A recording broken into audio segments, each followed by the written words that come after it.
Assalamualaikum warahmatullahi wabarakatuh. Halo anak-anak semua. Hari ini kita akan belajar tema 6, subtema 2, pembelajaran ketiga dengan muatan IPS dan PPKN. Sebelum mulai belajar, kita berdoa terlebih dahulu ya. Berdoa dimulai. Berdoa selesai. Baik anak-anak, sudah siap untuk belajar hari ini?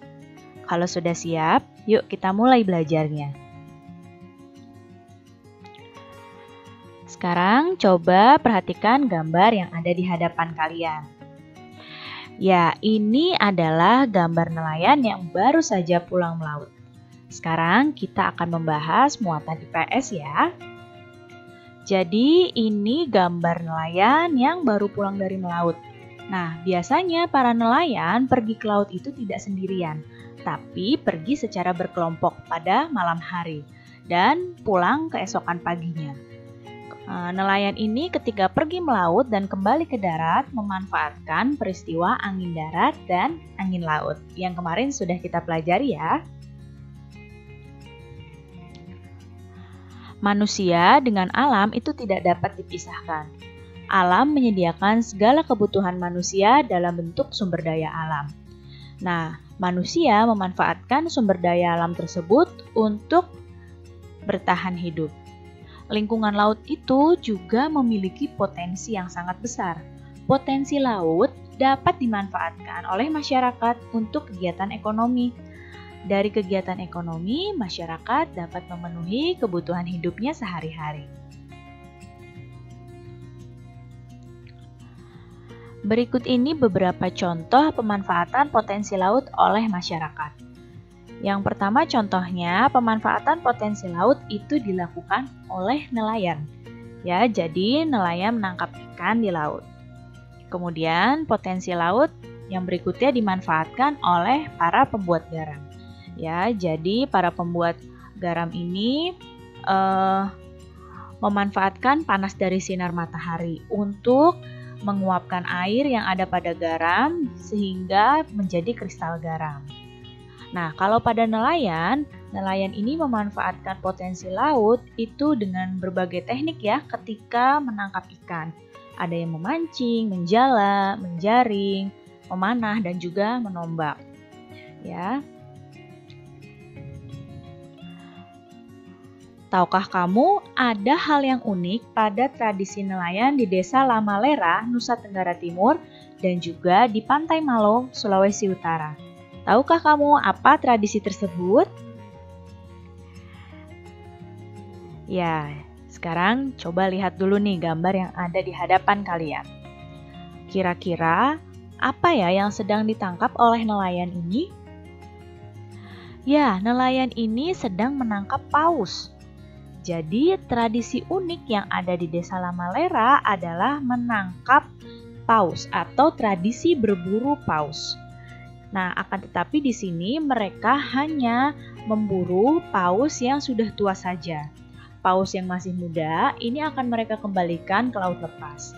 Daging dan minyak paus yang berhasil ditangkap kemudian akan dibagikan ke seluruh warga desa. Pembagian paus diutamakan bagi para janda dan yatim piatu, baru kemudian kepada para penangkap paus, pada pemilik perahu, lalu kepada masyarakat lainnya. Jadi, tradisi ini merupakan tradisi yang unik ya, yang ada di Nusa Tenggara Timur.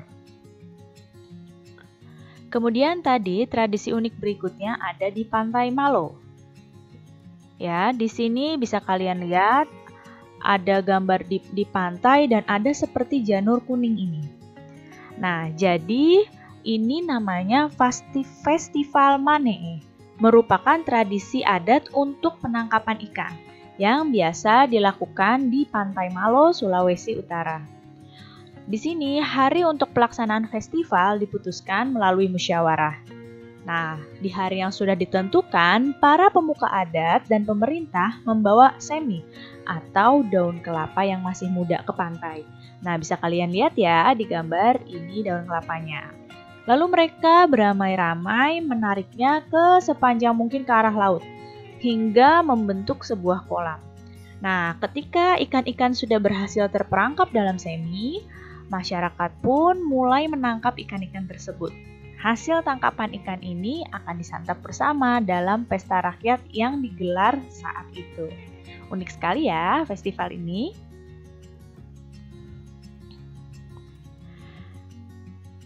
Setiap orang memiliki hak dan kewajiban dalam kehidupannya sehari-hari. Begitu juga dengan nelayan. Tahukah kamu apa haknya nelayan?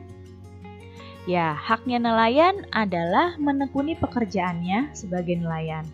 Dan tahukah kamu apa kewajibannya nelayan? Benar, kewajibannya nelayan adalah menjaga kelestarian air atau laut. Nah, sekarang kita akan masuk pada muatan PPKN. Lalu, apa saja ya hak dan kewajiban kita sebagai warga negara Indonesia? Hak dan kewajiban kita sebagai warga negara Indonesia terdapat dalam undang-undang. Berikut ini beberapa hak sebagai warga negara Indonesia. Nah, yang pertama, haknya adalah memiliki kedudukan yang sama di mata hukum. Itu ada di pasal 27 ayat 1. Kemudian, berhak atas pekerjaan dan penghidupan yang layak. Ini pasal 27 ayat 2. Kemudian, berhak dalam usaha pembelaan negara. Ini pasal 30 ayat 1. Kemudian, hak berikutnya, hak untuk berserikat dan berkumpul dan mengeluarkan pendapatnya. Pasal 28. Hak yang berikutnya, bebas untuk memilih, memeluk, dan menjalankan agama dan kepercayaan yang masing-masing. Pasal 29 ayat 2. Kemudian, berhak juga untuk memperoleh pendidikan dan pengajaran. Pasal 31 ayat 1. Dan berhak untuk mempertahankan wilayah NKRI dari serangan musuh. Ini pasal 30 ayat 1.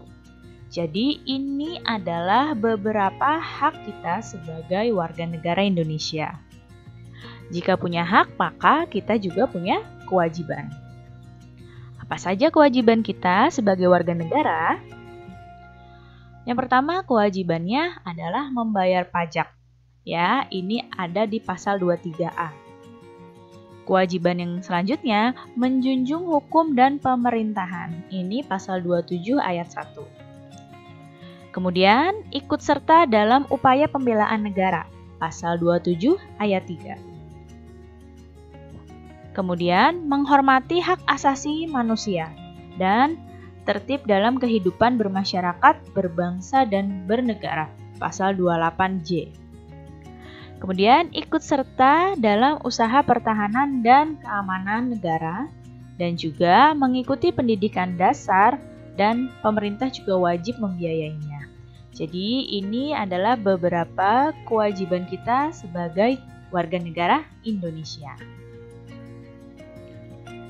Baik anak-anak, cukup sekian ya penjelasan Ibu kali ini. Mudah-mudahan kalian paham dan mengerti. Terima kasih anak-anak semua. Sampai jumpa lagi. Wassalamualaikum warahmatullahi wabarakatuh.